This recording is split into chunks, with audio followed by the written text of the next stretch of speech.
ভুলে যাই? আমরা কি করে আচমকা একটা ভালোবাসায় তসতস হয়ে যাই? কেন 24/7 যে ভালোবাসা আমাকে আবৃত করে রাখে ওই ভালোবাসাকে আমি ফিল করি না? কেন কোনোদিন মাকে গিয়ে বলি না যে ইউ আর মাই হিরো, আমি তোমাকেই সবচেয়ে বেশি ভালোবাসি? কেন বলি না? কেন একটা দুইটা টেক্সট আসলে বুকের বাম পাশে চিন চিন চিন চিন ব্যথা করে? কেন? তাহলে কোথায় ভর্তি করাতে নিয়ে গেছে? স্কুলে গিয়ে দেখতেছে যে বাচ্চাদেরকে শিকল দিয়ে বেঁধে রাখে। প্রতিবন্ধী স্কুল যেখানে বাচ্চাকে পড়াইতে যাবে, কি দিয়ে বেঁধে রাখে? শিকল দিয়ে বেঁধে রাখে। তো বলো তো, ধরো আমরা আফ্রিকার মানুষরা আমাদের চেয়ে দেখতে রঙে একটু কালো, রাইট? কিন্তু ওই রঙে কালো ছেলের ব্রায়ান লারাও যদি হয়, তার মায়ের কাছে সে শাহরুখ খান না পৃথিবীর নাম্বার 1? আমরা আমাদের মায়ের কাছে পৃথিবীর নাম্বার 1 শাহরুখ খান না? ওই বাচ্চা যদি প্রতিবন্ধী হয়, তার মায়ের কাছে কি সে কিং না, রাজা না? মা তখন দেখে বললো যে না, আমার বাচ্চাকে আমি শিকল দিয়ে বেঁধে বড় করতে চাই না, নিয়ে চলে আসো। আসার পরে ডাক্তারের কাছে আবার গেল যে আমার বাচ্চাটার একটু আইকিউ টেস্ট করেন। আইকিউ টেস্ট করে দেখলো, ডাক্তার দেখলো যে ওই সময়ে আমাদের স্বাভাবিক সুস্থ মানুষের যে আইকিউ, তার চেয়ে ওই বাচ্চার আইকিউ ভালো, বেশি। তখন ডাক্তারকে ওই মা রিকোয়েস্ট করলো যে আমাকে একটা সার্টিফিকেট দেন যে আমার বাচ্চা স্বাভাবিক বাচ্চাদের চেয়ে আইকিউ বেশি। দিল, এই সার্টিফিকেট দিয়ে তাকে স্কুলে ভর্তি করানো হলো।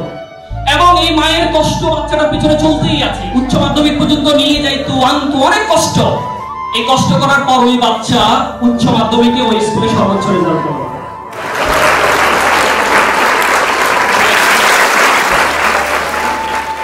যে বাচ্চাটাকে ডাক্তার কি ঘোষণা করছিল?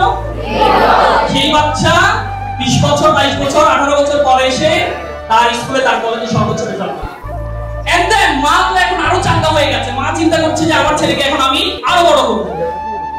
নিয়ে গেল তৎকালীন সময়ে দক্ষিণ কোরিয়ার number 1 university, Seoul national university, 1992 সালে। আমাদের যেরকম ঢাকা বিশ্ববিদ্যালয়, ঠিক সেই ভর্তি পরীক্ষা দিল। ছেলেটা কি পাস করলো না ফেল করলো? ফেল করলো। 1992 সালে ভর্তি পরীক্ষা ফেল করলো।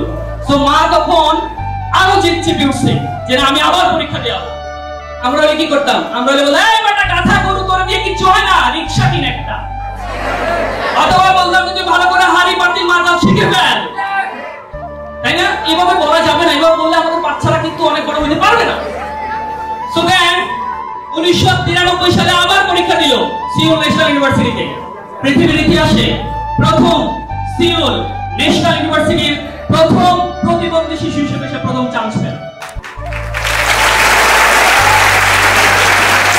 চান্স পাওয়ার পরে তৎকালীন প্রেসিডেন্ট কিম ইয়াং সাম, নামগুলো চাইনিজ, দক্ষিণ কোরিয়ার নাম চুংচাং পুংপাং, তাই না? তো এই সাম মহোদয় ফোন দিয়ে বললো কংগ্রেচুলেশন, আপনাকে অভিনন্দন জানালো মাকে। তো আমার বাচ্চা যদি, আমাদের লালমোহনের কোনো বাচ্চা যদি ঢাকা বিশ্ববিদ্যালয়ে চান্স পায়, আমাদের অভিভাবক যারা আমরা আছি, আমাদের মায়েরা বাবারা যারা আমরা আছি, আমি বিশ্বাস করি যে ওই দিন আপনার কাছে এত মজা লাগে, এত খুশি লাগে, মনে হয় যে বাজারের প্রত্যেকটা মাইকে গিয়ে বলি, জানো আমি কার বাবা? আমি মেজর হাফিজের বাবা, আমি অমুকের বাবা, আমার ছেলে বিশ্ববিদ্যালয়ে চান্স পাইছে। ইচ্ছে করে না আমাদের? করে কিনা? তো আমি যদি সফল হই, সবচেয়ে বেশি খুশি কে হয়? আমরা কি চাই আমাদের আব্বা আম্মাকে খুশি করতে, নাকি কান্না করাতে চাই, নাকি কষ্ট দিতে চাই? আমরা আজকে যেখানে যে চেয়ারে বসে আছি, এই চেয়ারে কি শুধু আমি একা বসে আছি, নাকি আমার আব্বা আমার অনেক আশা ভরসা স্বপ্ন বসে আছে? আছে কি? তা আমরা কি করে ভুলে যাই? আমরা কি করে আচমকা একটা ভালোবাসায় তসতস হয়ে যাই? কেন 24/7 যে ভালোবাসা আমাকে আবৃত করে রাখে ওই ভালোবাসাকে আমি ফিল করি না? কেন কোনোদিন মাকে গিয়ে বলি না যে ইউ আর মাই হিরো, আমি তোমাকেই সবচেয়ে বেশি ভালোবাসি? কেন বলি না? কেন একটা দুইটা টেক্সট আসলে বুকের বাম পাশে চিন চিন চিন চিন ব্যথা করে? কেন? কেন আমরা কি এমন হতে চাই? আমরা কি চাই এমন হতে? তো তাইলে কিন্তু ওই বাবা মায়ের স্বপ্ন ওই প্রতিবন্ধী ছেলের মায়ের মতো পূরণ হবে না।